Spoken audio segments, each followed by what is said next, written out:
Okay. So the memo has a particular format.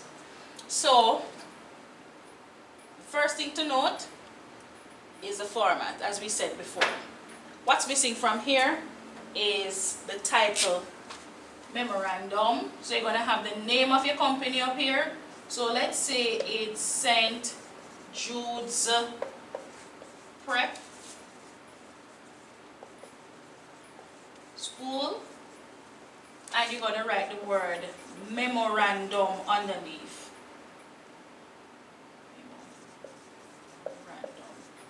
Alright, so this is your heading. The name of the company or your institutions comes first, and then the type of document, which is a memorandum. Next thing.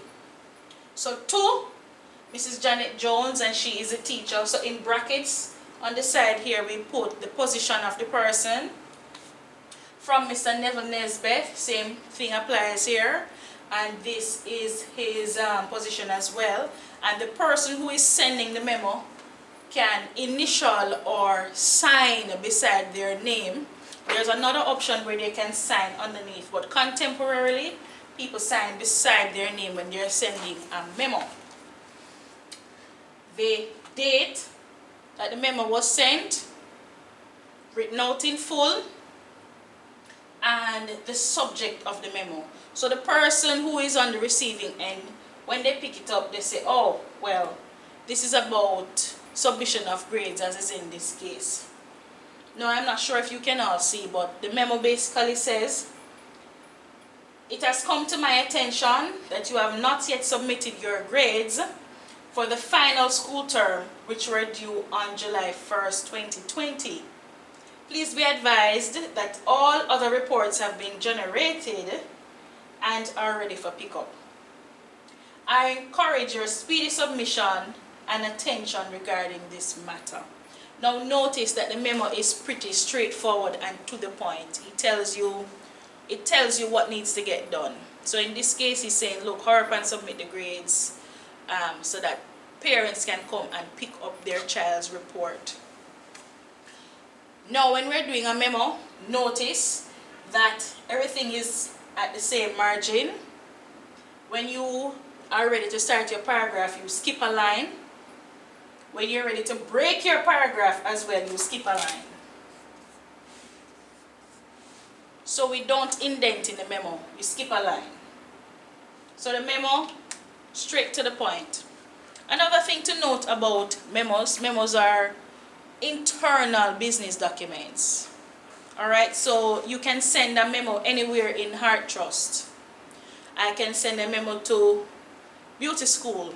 I can send a memo to Leap Center. I can send a memo anywhere inside Heart Trust, but I cannot send a memo to St. Joseph's Teachers College. So memos are internal business documents, and they are used to transmit information relating to work and work activities. Memos can be sent to any one person or a group of persons. For example, you can send a memo to all staff.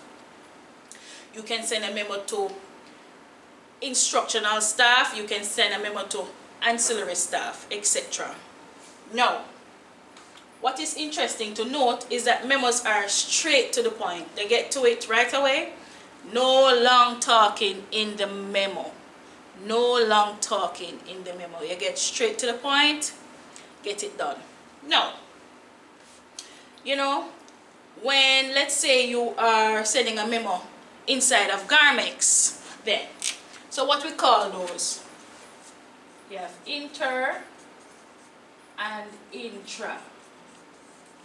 So, intra meaning within a particular location such as Garmex, and inter meaning within an organization. I hope that cleared it up for you. How to go about writing memos. Next thing we're going to look at is how to write an incident report. Alright, so an incident report is quite similar to the memo in that in incident reports we have information relating to incidents which happen during a regular school day, because I mean you're training to be workers in the early childhood institution, right? So of course that is how I have skewed these lessons to, you know, for real life activities. So the incident report is written in the same format as the memo. Good? The only thing that is different in the incident report is, as it suggests, the incident report reports on incidents or things that happen. Alright? Incidents or things that happen. Now, who knows the 5 W's of the incident report?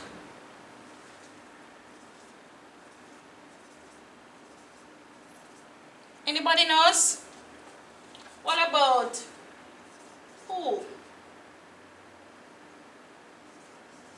Where? What? You know what I'm talking about? Who, where, what, when, and why. Who? This is the persons involved.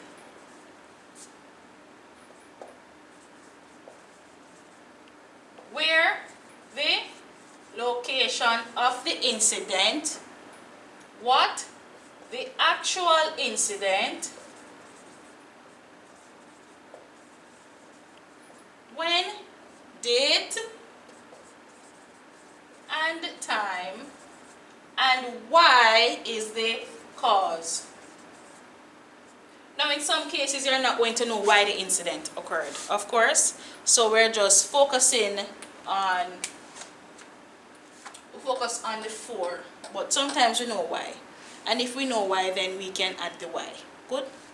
So in the incident report, all of this information would come in the first paragraph. All of the information, which is the where, why, what, when, etc., would come in the first paragraph. What did I do here? Uh-oh.